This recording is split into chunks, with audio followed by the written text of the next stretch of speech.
ये voter ID का जो बखेड़ा है ये अभी शुरू हुआ है पिछले 2-3 हफ्तों से। अभी 1.5 बरस पहले बिहार में चुनाव हुआ, पूरे देश में चुनाव हुआ।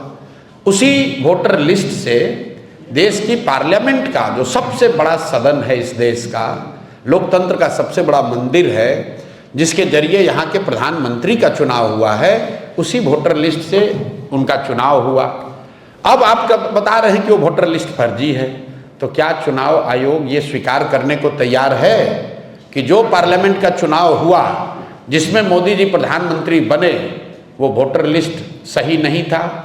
क्या वो फर्जी लोगों के वोट से बने? और अगर लोकसभा चुनाव के बाद से फर्जी लोग आ गए, जैसा कि बताया जा रहा है सूत्रों के हवाले से कि नेपाली और बांग्लादेश के बहुत सारे लोग बिहार में वोटर लिस्ट में अपना नाम घुसा लिए हैं या बिहार में आके रह रहे हैं, तो इसका दोष, इसका जवाब भी एनडीए की सरकार को ही देना होगा।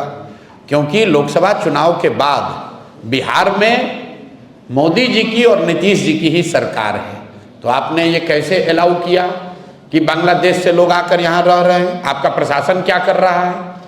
आप अगर नेपाल से लोग आकर बिहार में वोटर लिस्ट में नाम जोड़ रहे हैं तो बिहार सरकार की पुलिस और प्रशासन क्या कर रहा है? तो भैया किसी भी तरीके से वो आर्ग्यूमेंट देंगे, ये यही साबित होगा कि गलती उनकी है। ये पूरा बखेड़ा इसलिए खड़ा किया गया है कि एनडीए को, सत्तारूढ़ दल को ये डर सता रहा है कि 30-35 बरस के बाद बिहार में लोगों को एक नया रास्ता दिख गया है, और खासकर उन लोगों को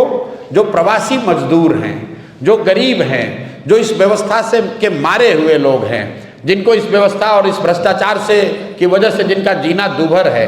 जो जानते हैं वो कभी भाजपा को, लालू को वोट नहीं देना चाहते हैं, और लेकिन मजबूरी में देना पड़ता था, उनके सामने एक जनसुराज का नया रास्ता, नया विकल्प मिल गया है। तो अब भाजपा वाले, एनडीए वाले कोशिश कर रहे हैं कि इस तरह के युवा,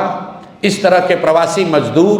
या समाज के वो वर्ग जो भाजपा एनडीए के खिलाफ वोट देने वाले हैं,